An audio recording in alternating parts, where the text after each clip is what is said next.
সকাল সকাল ঘটে গেল ভয়াবহ এক বিমান দুর্ঘটনা, যার ফলে প্রাণ হারালেন উপমুখ্যমন্ত্রী অজিত পাওয়ার সহ আরও 4 জন। আর এই দুর্ঘটনার পর থেকেই উঠে আসছে একাধিক প্রশ্ন। কেন ল্যান্ডিং করার ঠিক আগেই ভেঙে পড়ল এই বিমানটি? কেনই বা ওই বিমানের পাইলট দ্বিতীয়বার ল্যান্ডিং করার চেষ্টা করছিলেন? এই সমস্ত তথ্য এক এক করে আপনাদের জানানোর আগে জানিয়ে দেব 2026-এর 28শে জানুয়ারি ঠিক কী ঘটেছিল। বুধবার দিন সকাল তখন প্রায় 8:45। মহারাষ্ট্রের পুনে জেলার বারামতির কাছে একটি চার্টার জেট বিমান ল্যান্ডিংয়ের সময় ভেঙে পড়ে। বিমানটির নাম ছিল বারামতি বিমানবন্দর, কিন্তু রানওয়ে ছোঁয়ার ঠিক কিছুক্ষণ আগেই ঘটে যায় বিপর্যয়। প্রত্যক্ষদর্শীদের কথায় রানওয়ের প্রায় 100 ফুট আগেই বিমানটি নিয়ন্ত্রণ হারিয়ে ফেলে।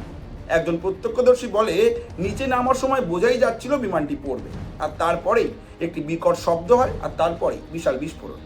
যদিও একবার নয়, আরও 4-5 বার বিস্ফোরণ হয়। মুহূর্তের মধ্যেই জায়গাটি ঢেকে যায় আগুন আর কালো ধোঁয়ায়। স্থানীয় মানুষরা তৎক্ষণাৎই ছুটে আসে ঠিকই, কিন্তু আগুন এতটাই ভয়াবহ ছিল যে কাউকেই উদ্ধার করা সম্ভব হয়নি তাদের পক্ষ থেকে, যার ফলে দমকল কর্মীরা এসেই আগুন নিয়ন্ত্রণে আনেন।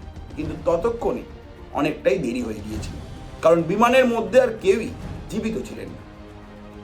ডিজিসি এর প্রাথমিক রিপোর্ট জানাচ্ছে ওই বিমানে মোট 5 জন ছিলেন, যাদের মধ্যে ছিলেন অজিত পাওয়ার, মহারাষ্ট্রের উপমুখ্যমন্ত্রী, ছিলেন ভিডিপ যাদব, যিনি ছিলেন অজিত পাওয়ারের নিরাপত্তা কর্মী, ছিলেন পিঙ্কি মালি, বিমানের সহকারী, ছিলেন সুমিত প্রধান, ওই বিমানের প্রধান পাইলট, এবং সম্ভাবী পাঠান, বিমানের সহ পাইলট। এই দুর্ঘটনা একসাথে কেড়ে নিল 5টি প্রাণ আর থামিয়ে দিল রাজনীতির একটি বড় অধ্যায়কে। আপনাদের জানিয়ে দিই, যে বিমানটিতে আগুন লেগেছে সেটি কিন্তু কোনো সাধারণ জেট বিমান ছিল না, ছিল লিয়ার জেট 45 এক্সট্রার একটি আধুনিক প্রাইভেট চার্টার জেট। এই বিমানের রেজিস্ট্রেশন নম্বর ছিল VTSSK, পরিচালনায় ছিল VSR এভিয়েশন।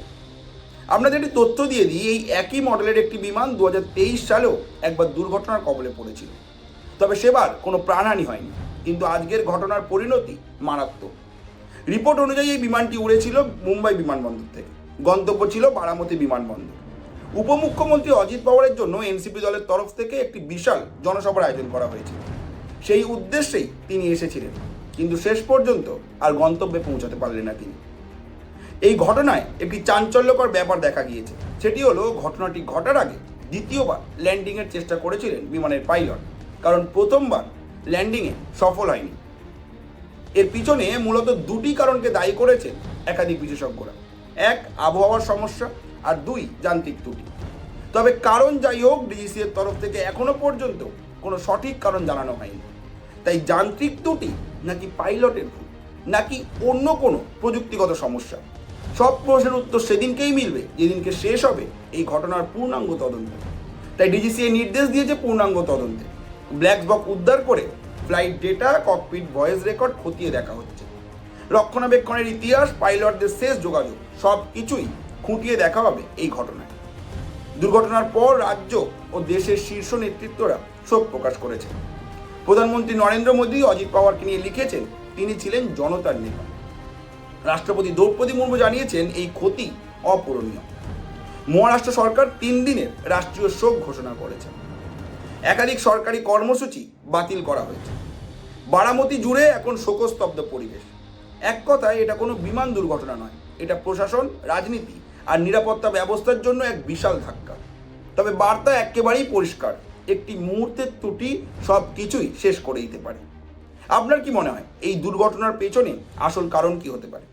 জানাতে ভুলবেন না আপনাদের মতামত কমেন্ট করে।